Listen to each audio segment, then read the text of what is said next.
বাংলাদেশের বিশিষ্ট শিক্ষাবিদ, বিশিষ্ট কবি, সাহিত্যিক কবি ফয়জুর রহমানের কবিতা ধরণী আপন। স্মরণকালে আমি মুনমুন চক্রবর্তী সেন, ভারতবর্ষ থেকে।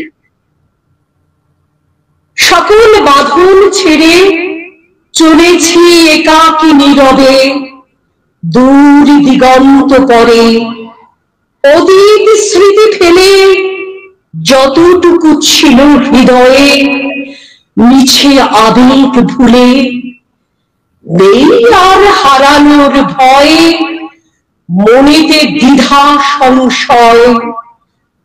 দিবসে রবির কিরণে প্রজাপতি হয়ে উড়ে চলি, সীমাহীন মুক্ত গগনে নিশীথে জ্যোৎস্নার আলোতে, জোনাকের শনে অজানাতে মেঘের সাথে কষ্ট মিশে স্নিগ্ধ কোমল বাতাসে হারিয়ে যেতে উচ্ছ্বাসে সাগরে জলে সিক্ত তনু প্রাণ, বাদল ধরায় যাতনা অবসান।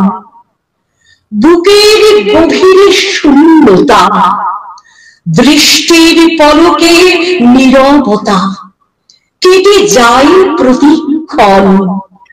প্রীতি ডোরে অন্তর মাঝে ধরণীকে করেছি আপন। প্রীতি ডোরে অন্তর মাঝে ধরণীকে করেছি আপন। ধন্যবাদ জানাই সকল নিউ ইয়ারবাসীকে শুভ সকালের একরাশ শুভেচ্ছা, এবং সকল বাংলাদেশবাসী এবং ভারতবাসী প্রতি রইল আমার একরাশ অভিনন্দন ও শুভেচ্ছা। ধন্যবাদ।